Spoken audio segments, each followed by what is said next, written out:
It is time for my review of the 30th episode of Hamster and Gretel, which is also the final episode of Season 1. Exclamation Strikes Back, Parts 1 and 2. So this is a two-part episode, very much like episode 10, UFO No was, but unlike that one, there's no unlike, I don't know why I said that, but just like this one, I'll be talking about both parts interchangeably. But for this, I just gotta say, this was a exciting episode, and come on, the title has to be a parody of Star Wars The Empire Strikes Back. In the fight with Dr. Exclamation, there's literally a point, because he has a big power suit, like a big ATST, well, they string a wire for him to trip on. I mean, come on, the AT&Ts were also tripped using a trip wire, so I think there's some intentional paralleling going on there. But so yeah, so to go back to kind of the beginning of the episode, Gretel and Hamster are getting the key to the city, so they're being rewarded for all their work helping defeat the villains. Makes sense, you know, all that stuff. And Kevin has his first date with Hiromi. Of course, things don't go well because Dr. Exclamation captures Kevin to lure Hamster and Gretel into a trap, which works. And Kevin knew it was a trap, obviously, and Gretel just comes in and doesn't listen to his warning. Like, okay, in 29B Flaking to the Making, we saw a little bit of character development from Gretel, but she still has to learn to think things through a bit more. She still got some work to do on that. And then, of course, Dr. Exclamation tries to take over the city and thus the world.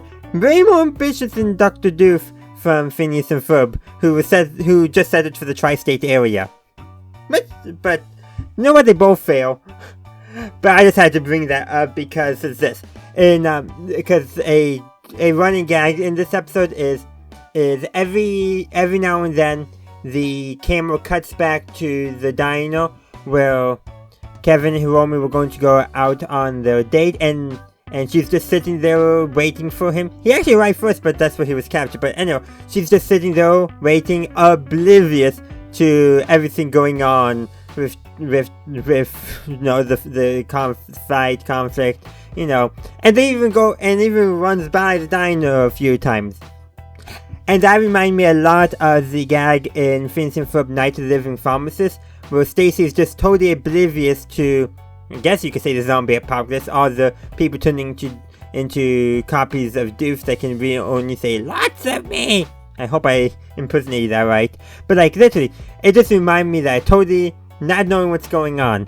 Like, how do you not notice it? You know, you're waiting, you're checking your phone, you don't see somebody tweeting, "Super villain attacking City Hall, forcing people to destroy it with sledgehammers." Like, how is that not making social media? Granted, no, she could have just been reading a book she downloaded on her phone too, so of course she wouldn't see it then.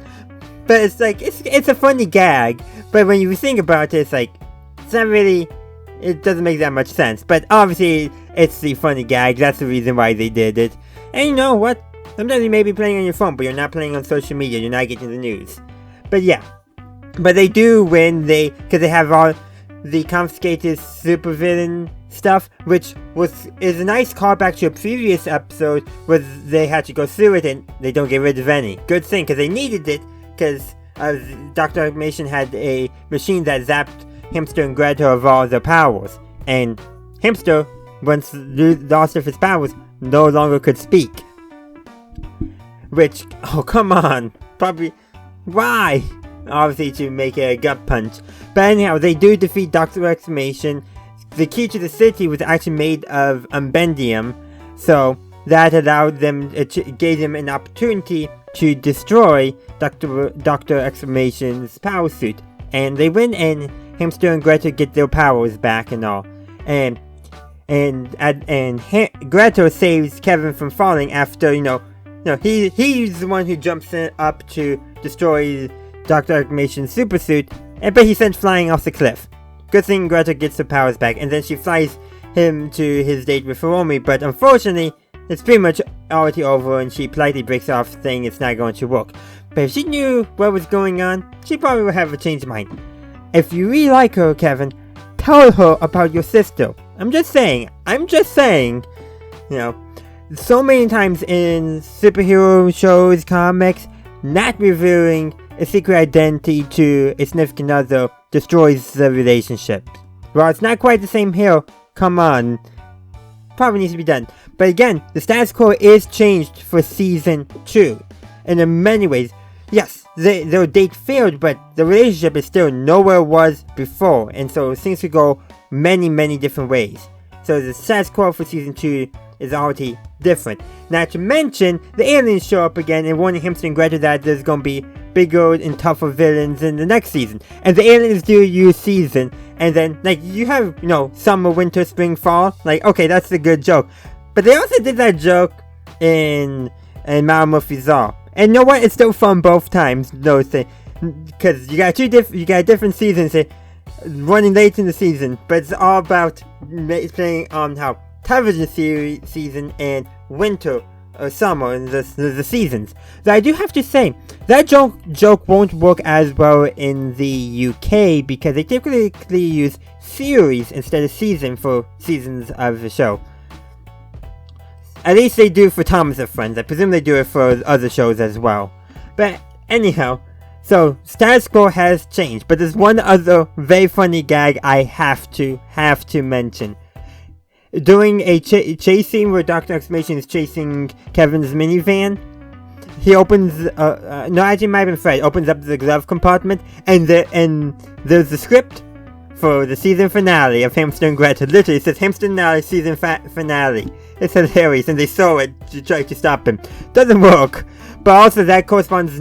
It's also further enhanced by the fact of the chase song, basically the fight song, where the line is, I forget the exact tone, but it's basically like, commenting on the script. And honestly, I love those kinds of fourth wall breaks that just don't make any sense to characters in the universe, but those who are making the break know exactly what they're doing. I mean, it's just good. I love a good fourth wall break, especially when it's a fourth wall break that us, the audience, gets to laugh at, but the characters are like, what? Now, when the characters do it, it's also funny, but those are just sometimes the funnier ones. So that covers the general plot summary and lots of elements I like, how the status quo has changed for season 2, and I really do like the status quo changing. While the episodes are largely, episodic, it is still a serialized storytelling with one story over a long time, but each individual episode is largely set apart by itself. Yes, there is some overlap, like this episode calls back to everything Dr. Exclamation has done, and episode 10 UFO, where the Destructress and Fist Puncher find out Hamster and Gretel's weakness. And by the way, they do team up with Dr. Exclamation here, but one thing to note, the Destructress, Lauren, when Gretel doesn't have her powers, she's just a kid, because she doesn't want to punch just a kid. Imagine she figured out that Gretel was Gretel. The girl said that she's babysitting so she can have some legitimate money instead of just, supervillain money that always used when they get caught. I do wonder how that will go. I really do wonder. I was wondering if that was going to come into play in the episode, but it looks like it never did. But that's okay, because there's a season 2, hopefully, and that might be a plot point there, or may not, we don't know. But it could be quite interesting to find out. But anyhow, another kind of interesting thing in how the serialized story is building up our previous episodes, the episode of the Council of Doom with the umlauts over the U, so D-U-M with umlauts. Anyhow, one interesting thing there is what Dr. Exclamation did with the other supervillains is he wanted to capture them so they wouldn't pose a threat to his plans. He didn't want competition. But something interesting to note, because of that, he does not see the Destructress or Fist Puncher as competition since he was willing to work with them for this episode. Barely, but still. And offers them, a section in New Jersey, which they might have lost because the Destructress didn't want to, punch a depowered Gretel. Interesting. Does make me wonder how their characters are going to develop as well. Let's see, is there anything else to discuss? Callbacks to previous episodes, I'll mention how the serialized story. But, honestly, I do like where the episodes are largely, episodic, not connected, but There's always an element here and there that connects up to the greater story. That's honestly, I think, a good way of doing a overarching story. Yeah, sometimes you can do one overarching story, like Star Wars and Star Wars Obi-Wan Kenobi does. But sometimes I like, this approach, which is more like the Star Trek Strange New Worlds approach, is each episode is largely set apart, but there are some through threads of an overarching thread, or character development. I like getting a little that as well. And for some shows, it's all basically what the show is. But sometimes also it's just fun to have some fun episodic stuff as well, which unfortunately we don't get that too much, but the Phineas and Ferb revival should get us to some fun episodic adventures. Should, but you know what? Even the Phineas and Ferb had a touch of character development. And you know what? Character development is the best type of thing to carry on across a show in my opinion. But that's all I have for you today. I would love to hear your thoughts on Exclamation Strikes Back. Let me know in the comment section down below. Be sure to like, share, and subscribe if you haven't done so already. And as always, have a good day, a good night, wherever you are. Have a good one. Bye! Thank you for watching this video. I do hope you enjoyed it. If you did, please be sure to give this video a like, as well as subscribe to my channel and ring that bell to stay up to date on my latest content. Also, be sure to check out the link tree in the description, as well as any other links I have down there.